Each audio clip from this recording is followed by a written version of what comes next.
so you want to go out digiscoping, but you're not a camera person. You don't want to carry a big old SLR or it's too complicated. The point and shoot cameras are fiddly with the adapters and all that stuff. What's your options? Cell phone. When I started digiscoping in 2001, cell phones didn't have cameras. Now they all do. And a lot of people are carrying smartphones, which have a whole bunch of other features built into them that make digiscoping so easy and so efficient to do that there's really no reason why you can't get out there and do shots with your cell phone. Now, just like with point and shoots when we started out, we were hand holding the phone up to the scope eyepiece. That works okay, but it's kind of tedious and you have to practice it. Swarovski Optik came out with a adapter for iPhone 5s. The phone just fits in, locks in place.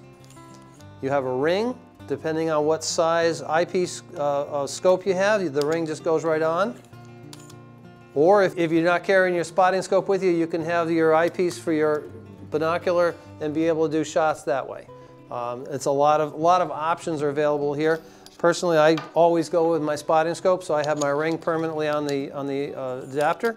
The adapter can actually act like a case. It's not frontal protection. It's not an OtterBox or a Mophie or any of those, but it will give you some bump protection. And it's a very nice all aluminum anodized unit that the beauty part of this is it just attaches so easily and so quickly to the scope. So you're out in the field, you're looking at something and say, wow, look at that, I got to get a picture of it. Bang, on goes your phone. Once the phone is on there, you're focusing the scope, touch on your screen to get it to focus, to get your exposure, hit your shutter button, and bang, take your pictures. You can do stills, you can do videos. If you're a bird watcher and you've got a rare bird, you can take a picture of it and shoot it right up to a Facebook page or Instagram and say, hey, check this out, or what is this? I don't know what it is.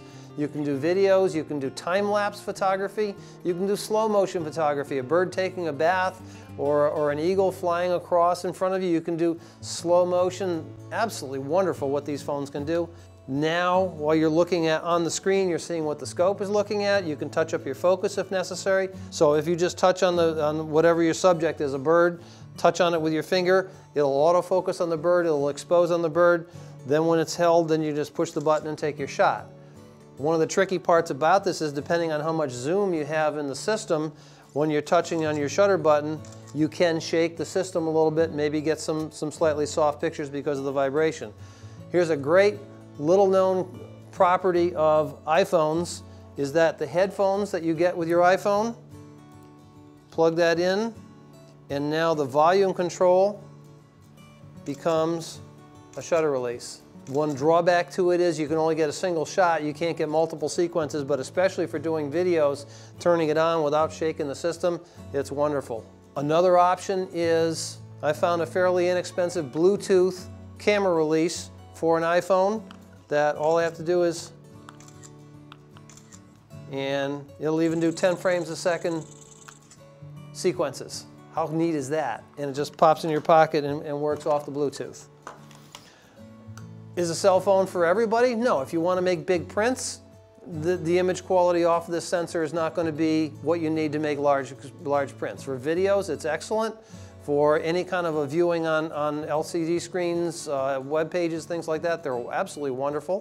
One of the real advantages of shooting a cell phone for digiscoping as opposed to a big old SLR is with the very small sensor, it requires less light so you can get better shutter speeds. I was in Costa Rica back in July shooting pictures of hummingbirds in the rainforest in the gloom, and the SLR camera was asking for 1/8 of a second shutter speed with a 750mm lens. That's not going to work. With the cell phone on there, hands off, it was reading a 250th of a second with the remote release. I got some absolutely amazing shots in low light of the hummingbirds coming into the feeders, perching, doing all kinds of neat stuff. So there are times when the phone is actually a better choice than any of your other cameras. And the great thing is, who leaves the home without their cell phone anymore? We feel naked without them. Your cell phone is always there. You may forget your SLR camera. You may forget to charge the batteries in your point and shoot, but you always have the phone there, and it's always ready at a moment's notice to take a shot.